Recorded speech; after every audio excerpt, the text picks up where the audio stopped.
اعوذ باللہ من الشیطان الرجیم بسم اللہ الرحمن الرحیم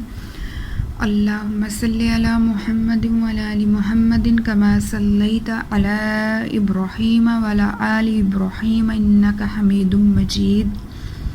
اللہم بارک علی محمد وعلی آل محمد کما بارکت علی ابراہیم وعلی آل ابراہیم انک حمید مجید استغفر اللہ الذی لا الہ الا هو الحی القیوم واتوب الیہ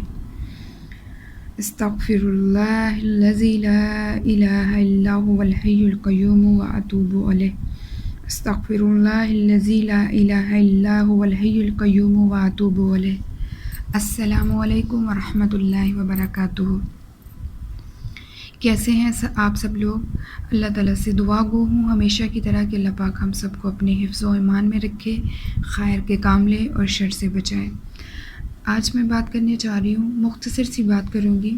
وقت بھی مختصر ہے، سورج گرہن کے بارے میں۔ اصل میں میری نظر میں یا میرے پوائنٹ آف تھنک سے جو ہے وہ سورج گرہن یا چاند گرہن کیا ہے۔ میں صرف اتنا جانتی ہوں کہ سورج گرہن اور چاند گرہن جو ہے وہ اللہ تعالیٰ کی نشانیوں میں سے ایک نشانی ہے۔ جب نبی پاک صلی اللہ علیہ وسلم کے دور میں سورج گرہن اور چاند گرہن ہوا تو آپ صلی اللہ علیہ وسلم نے صحابہ کو نماز کا حکم دیا، لمبے سجدوں کا حکم دیا، لمبے رکوع کا حکم دیا اور نماز کسوف اور نماز خسوف کا حکم دیا۔ اصل میں یہ ہے کہ نماز کسوف اور خسوف اگر آپ نہیں پڑھ سکتے، مختصراً آپ نے یہ کرنا ہے، باوضو رہیں اتنا ٹائم جتنا ٹائم سورج گرہن یا چاند گرہن ہے۔ جیسے آج سورج گرہن ہے تو آپ کوشش کریں اتنا ٹائم باوضو رہیں، پاک رہیں، ٹھیک ہے، اور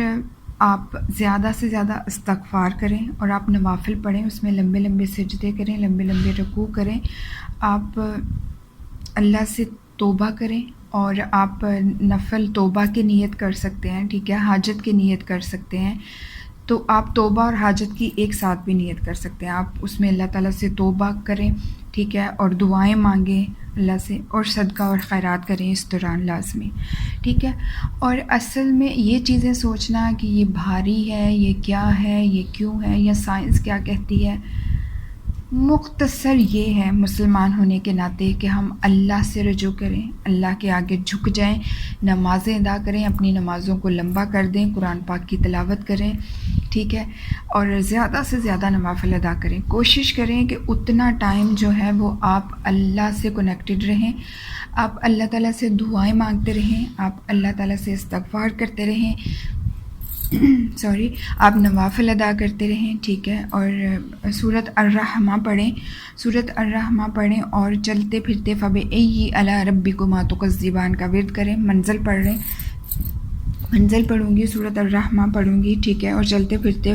استغفار پڑھوں گی، فَبِأَيِّ رَبِّكُمَا تُكَذِّبَانِ کا ذکر کروں گی۔ اگر عورتیں مکمل آپ فریلی ہو کے نہیں بیٹھ سکتی، کوئی مسئلہ نہیں ہے، آپ چلتے پھرتے پڑھتے رہیں، باوضو رہیں، آپ کا وضو ٹوٹ جاتا ہے آپ دوبارہ وضو کر لیں اور اللہ تعالیٰ سے توبہ کریں اور فَبِأَيِّ آلَاءِ رَبِّكُمَا تُكَذِّبَانِ کا ورد جاری رکھیں، اللہ تعالیٰ سے دعائیں کریں، اللہ تعالیٰ ہمیں معاف کر دے، اللہ تعالیٰ ہم پہ اپنی رحمت کر دے، اللہ تعالیٰ ہم سے نیکی کی اور خیر کے کام دے، اللہ تعالیٰ اس وائرس کو ختم کر دے، اللہ تعالیٰ جو ہے ہمیں اور ہماری اولادوں کو نیکی کی ہدایت دے، ہماری آنے والی نسلوں کو نیکی کی ہدایت دے، اللہ تعالیٰ ایمان پہ خاتمہ کرے اور اللہ تعالیٰ دنیا سے ایمان کو ختم نہ کرے۔ اللہ کرے کہ ہم جو ہے وہ راہ راست پہ آ جائیں، ہم اللہ اور اس کے رسول کے بتائے ہوئے طریقوں پہ چلنے لگ جائیں، ہم اللہ اور اس کے رسول کے بتائے ہوئے طریقوں کے مطابق زندگی گزاریں، خود بھی توبہ کریں، اپنے بچوں کو بھی اس کی تلقین کریں اور نماز پہ توجہ دیں، خاص توجہ دیں اور قرآن پاک کھول کے قرآن پڑھنا شروع کر دیں۔ اللہ تعالیٰ ہماری اس کاوش کو قبول کرے۔ اللہم صلی علی محمد وعلی آل محمد کما صلیت علی ابراہیم وعلی آل ابراہیم انک حمید مجید۔ اللہم بارک علی محمد وعلی آل محمد کما بارکت علی ابراہیم وعلی آل ابراہیم انک حمید مجید۔ السلام علیکم ورحمۃ اللہ وبرکاتہ۔